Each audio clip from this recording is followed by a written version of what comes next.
What's up, everyone? Welcome to another live stream here. And as always, if you have questions, drop them in the comments. We're going to be talking a little bit about beating the nerves and kind of boosting confidence on camera today. So yeah, I think I'm adding music as well. I don't know if you can hear it in the background. I'm just testing it out. Let me know if it's too loud. I have it on pretty low and I think it's okay, but I figure just a little bit of music in the background might be nice as we go through today. Yeah, I have been doing live streams. I think this is the 4th time, so I'm excited to continue to do this.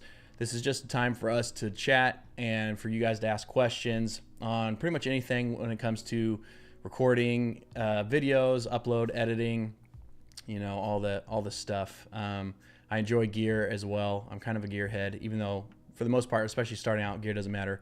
I love talking about gear as well. So if you have any of those questions, drop them in the comments. So before we jump into any of the Q&As, I'm just going to run through 4 tips that I have for being a little bit more confident on camera. So let's just jump over here and look at that. So why does confidence matter? Being on camera can feel awkward at first, and honestly it can feel awkward a lot. So even if you aren't new to it, it can feel pretty awkward. So you want to have some confidence. It's not about being perfect, like I say right here, but it is about showing up naturally and making sure the message connects. So like that's your mindset going into it. If you're wanting to be confident on camera, that's going to make you look confident. It's not about having the perfect script and being able to say it word for word. It's about showing up naturally on camera, like you've done this 1,000 times, and also the message connects with what you're saying and connects with your audience. So that's what's going to give you confidence. Tip number 1 is to breathe and to pause. So that's kind of rudimentary, and it probably feels like it's not really a big deal, but I will say that when you take time to do this before you record a video, it's hugely beneficial. Hugely, I'm not sure that's a word, but we're going to use it anyway.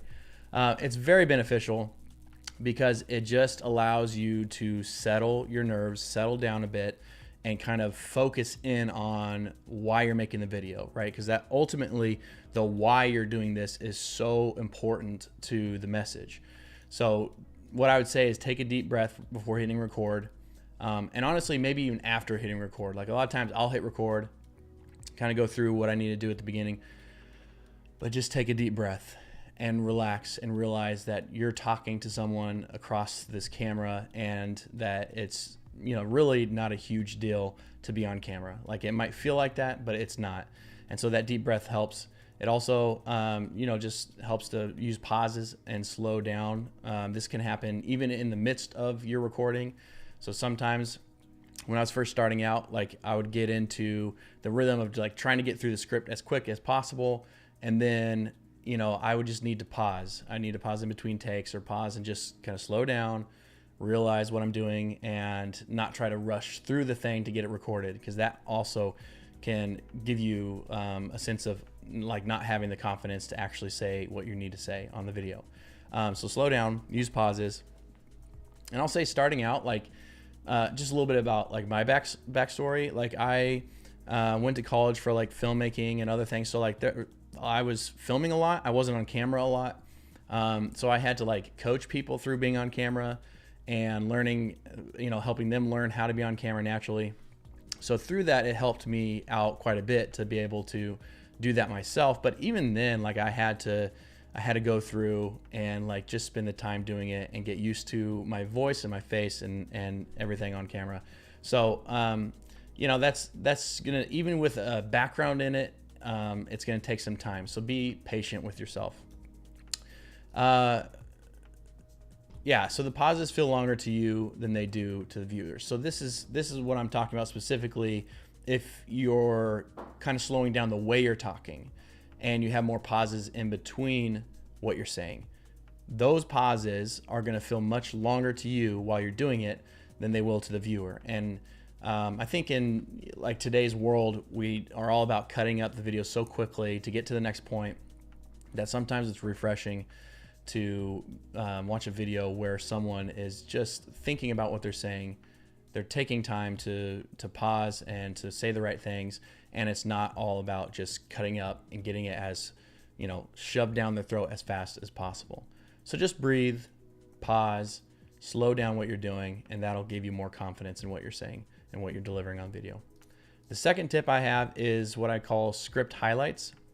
So the main thing here is don't memorize paragraphs. So like if you write a script out and you don't use a teleprompter, or even if you do use a teleprompter, don't memorize the paragraphs. A lot of times you might have a script and you have like 4 sentences in a row and you want to get it perfect in that take, and you want exactly what you wrote to be what you say, and then you sit there for an hour redoing it because you keep missing that one word, or the way you said it just slightly changed it a little bit. I think that you shouldn't memorize that paragraph. You should go into it knowing that this is kind of the gist of what I want to say, and if I get it close to that by ad-libbing or just talking through it, and maybe I say it a little bit differently than the way I wrote it, that's okay. So don't feel like you have to go back and get it exactly perfect to the script that you wrote, because that's just going to take way too much time, and honestly it defeats and deflates the confidence you have in what you're saying. So don't worry about memorizing the paragraphs. Memorize the main topics, the main ideas, and be able to talk through it fluently. And then the next thing I have, this is like what I do. I'm actually making a video right now. It's going to come out next week about how I highlight my scripts. And what I do there is, while I'm doing the planning, not every video has a full-on script. Sometimes I do this with just outlines. Makes references, but a lot of times I'll write out a script to get the gist of what I want to say. I won't necessarily use a teleprompter. I do have a teleprompter, and sometimes I do use it. It just depends on the video, but I won't necessarily say it word for word. But the nice thing that I do that helps out in editing and just gives me confidence to know what I'm saying and what the video is going to look like in the end is I use color coding for references. So for instance, like a talking head, if I'm scripting, I'll just do it in Google Doc like this. And for every talking head section that I know that I want myself to be on screen talking to the camera, I will highlight a certain color. So like, let's say I would do that yellow. So like all the talking head portion of my script would be highlighted yellow. So I know as I'm going through the script when I'm recording, I have to have this down really well. I have to be able to know what I'm saying here really well, and get that across. Maybe not, like I said, memorizing it like the first one, like it's not memorized, but I know most of it and I'm talking straight to the camera. So those are really important to get well on camera. Then the B-roll sections, there's sections that I know I want this covered in B-roll. So maybe that would be like a blue, and so anything I highlight through my script blue, I know that there's going to be B-roll over top of it. And so I'm kind of pre-editing the video in my head as I've scripted it. And so then if there's really long paragraphs and I know there's going to be B-roll over it, I can actually then read it from the script. I can look down here. I don't even have to look at the camera, and I can read it from the script, knowing that there's going to be B-roll over top of that.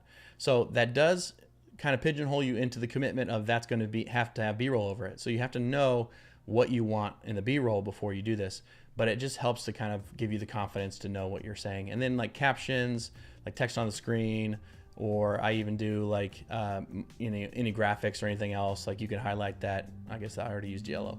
You can highlight that red or something else where okay, this needs to have a title slide with like the text on it. And then if I want text like over myself on a talking head, I'll highlight those words and select bold. And so like in the talking head portions, the bold text is stuff that I want on the screen in text, if that makes sense. So that's just a little bit a quick thing. Like that's more of a script thing than it is an on-camera confidence thing. But I tell you, if you start doing that much detail in the way you're structuring your videos and getting through the edit in your head before you even film yourself, that gives you a ton of confidence, because then you know exactly what the video is going to look like, or for the most part, before you even do it. And then it allows you for the talking head portions to really hone in on what you need to say for those portions of the video, and not worry about the rest of the video as much as far as like looking at the camera. So, and then keep your delivery natural and avoid sounding robotic. This is the reason why I don't want you memorizing your paragraphs of script, because it sounds super robotic. It sounds super unnatural. And even if you look at news anchors, and they've been studying this their whole life and have a ton of experience, they seem robotic at times too. And that's because they have to read off a teleprompter. So I would avoid that and deliver as natural as possible. And that just means you don't memorize stuff. You just get it really ingrained in your head. You read through it a bunch. You understand what your edit's going to look like, and then you go from there. So that's tip 2. Tip 3 here is talk to one person. And there's a lot of videos out there that have talked about this. And so you just want to focus on one person that you're talking to through the camera. So you can imagine speaking to a friend, not the whole internet. So that's typically what I do, is I just think of like one person that I've helped out with video or with whatever I'm talking about, and I'm just having a conversation. They just asked me a question about something specific, and yes, it's all organized and I've written a script about it, which is not how you talk to someone, you know, that you're having coffee with. But at the same time, you can deliver the content and the points and the script that way, so that it just seems a lot more natural. And also you don't have to feel like you're talking to the entire internet, which can be daunting at that point. You're just talking to one person. So think about that. Sometimes you can place a sticky note or a photo if you have a photo of that person, but a sticky note near the lens. So just under the lens, on the tripod or whatever, just their name, or maybe if you're just making up a, you know, an avatar, like putting that on there can just be a visual reference for you. Okay, this is who I'm talking to. That's just a little tip there. And then this, again, like I said, makes the delivery a little bit more conversational and less intimidating. So it's really important that you think about just talking to one person, pick that person in your mind, whether they're real or not, and use that as your, you know, what you're envisioning talking to, not the whole internet itself. All right, tip number 4 are what I call throwaway reps. And this is honestly right here, this is like the key. I'll save this for last. It seems stupid, but this will bring your confidence up a ton. And what this is recording short practice clips that you delete. You don't have to delete them. You can actually keep them. I have a whole log of like what I call test clips that I've kept over the years, like probably over the last 6 or 7 years. And all this is you set up. This is also very good, real quick. This is also very good to test out like your setup yourself, like the lighting, the audio, all that kind of thing. It's great for that as well. But you set up your shot and you just practice. It could be about nothing. It could be you talking about something you love to talk about. It doesn't have to be anything about what your, you know, potential videos or channels or anything else they're about. It can be about anything. But the key here is that you are going to record yourself. You're going to practice time and time again talking to the camera. Talking to nobody. There's no one here. It's just a camera, but you're thinking of that one person and you're talking to them. And what this does is it removes the pressure to be perfect on the first try. If you haven't had a ton of reps talking to the camera, you're going to feel pressure to be perfect. You're going to feel pressure to say the right things and to not mess up, and, you know, to not forget part of your script or what you want to talk about. You're going to feel that pressure. So this removes that pressure because you are getting a ton of reps in. And the more you do it, the easier it becomes.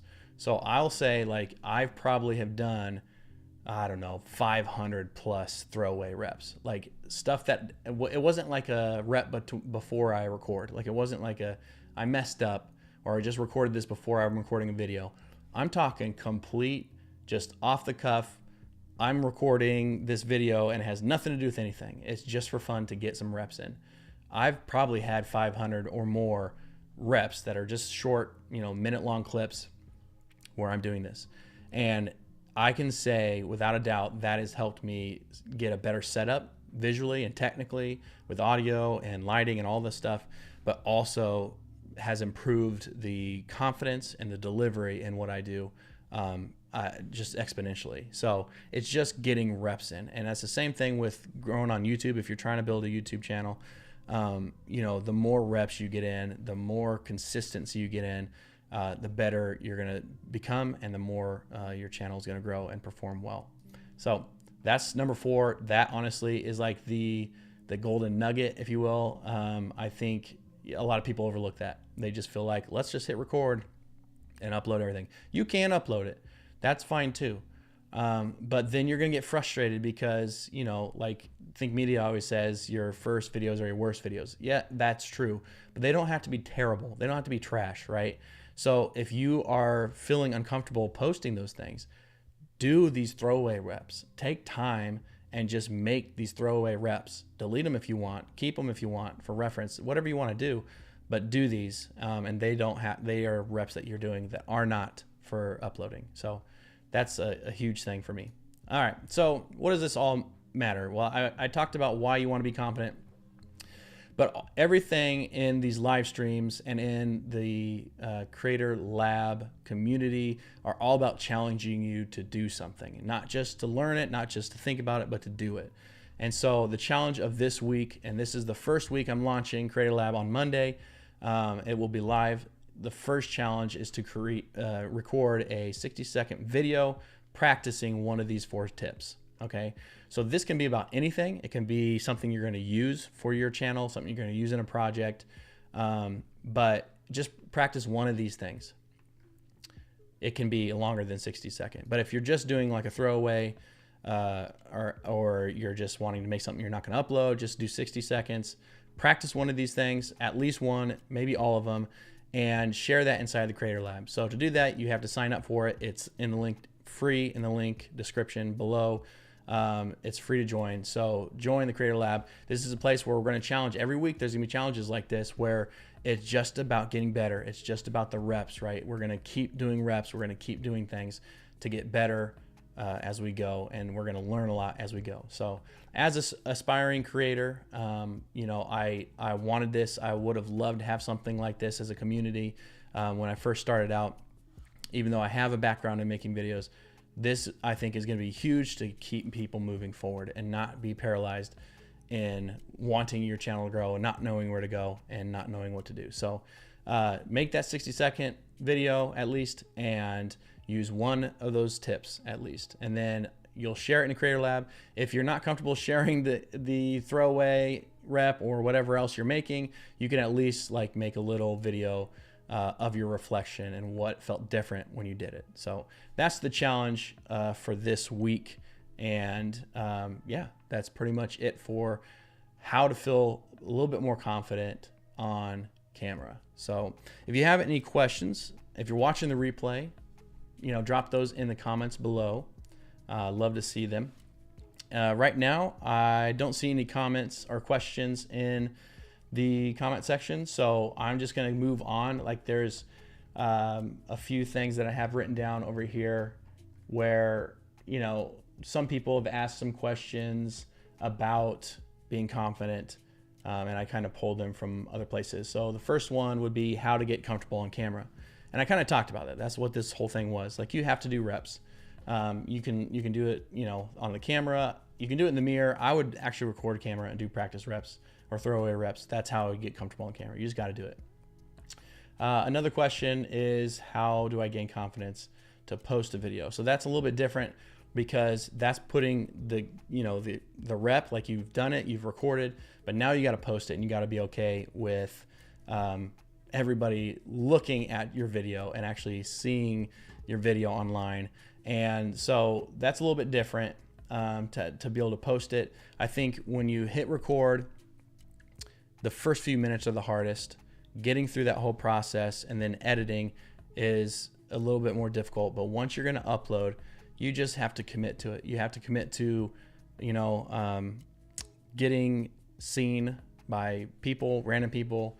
But I will say, like, if you're just starting out, you're probably not going to get seen by much. Like, there's not going to be that many people watching, so don't worry about it too much. But yeah, you just kind of have to step into that and be okay with people watching your videos and giving you feedback. Another question that's commonly asked on this topic is how do you finally get comfortable in front of the camera? Which is kind of like the first one. You know, you can be confident on camera and still be uncomfortable. And I think being comfortable, again, comes with reps. I think that's the biggest thing. Like I've said it before in this live stream, reps are king when it comes to feeling comfortable and confident. But the other one was thinking of one person. The other one was the second or the third point there. Talk to one person. That's really how you get comfortable. When you can realize that you're talking to that one person, then you can get comfortable with what you're doing, and that's how that works. So let's see, another question that's commonly asked with this. Let's see. I'm trying to find it over here. How do you deal with like hating being on camera? So like some people ask like, how do you want to be confident, but like you hate being on the camera. Again, do the throwaway reps to see that. But there's also ways to do videos, if you're building a channel, to do videos that are faceless and you're not on it and you're just using your audio. In fact, you could maybe start with that. Do a couple videos, like especially if you're teaching something or it's tutorial based, you can utilize the screencast or the recording of whatever you're doing or slides and put those on and just talk over it. You can do that first.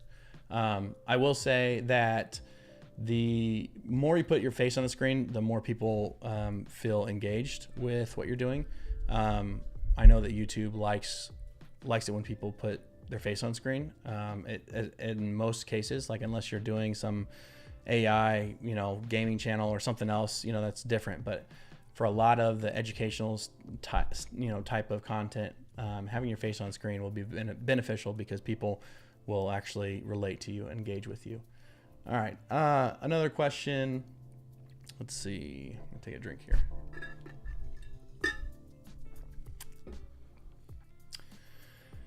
Yeah. Most of them are about the same stuff. There is one like talking specifically about like courses or training, how to become confident when teaching something. And that is with knowing what you're teaching. So really look into what you're teaching and make sure that you are fully understanding of what you want to teach. Because sometimes we want to teach something that we don't know 100% or we just want to talk about. But I would say just really get it ingrained into you what you're going to teach on, and that will help you do that. So that's pretty much it. I don't have any other questions on here, and it looks like there's no one here live. So yeah, I don't know. I would love to answer questions. I'm wondering if this time is not great for everybody. I know a lot of the people that subscribe to my channel are coming here or have come here for tutorials on DaVinci Resolve and other things. I would like to expand what I'm talking about to the full spectrum of video, as well as like becoming a content creator, because one, that's what I'm aspiring to do, is just be a creator and to create more stuff that I'm proud of, and kind of get out of the 9-to-5 rat race, if you will. So I know that that's what I'm aspiring to, and that's kind of the direction I want to take this. So most of the people, I think, don't care to watch live streams that are subscribed to me currently. So that is what it is. But I'm going to keep doing these live streams. If you are watching on replay, leave comments or questions below, because I definitely want to go through and talk about those things and answer those questions. Definitely join the Creator Lab community, linked in the description. It's free. It's a great place to just kind of be challenged to do your own stuff and get better at it and continue to grow. And hopefully these live streams will start catching on and we'll get some people in here for some questions. But until then, we're just going to keep teaching some things and talking through some stuff each week. And next week I'll do the same time, 1 o'clock Friday, until I don't know, figure out maybe a better time, but that's like the best time for me to be able to do it. Obviously it's probably a little bit more difficult for people to join at that point. So anyway, don't want to ramble. Thanks for watching. If you are watching on replay, I think a couple people joined live for a few minutes, maybe. But so if you're watching on replay, again, thank you. I appreciate it. And I will talk to you guys in the next one. See you later.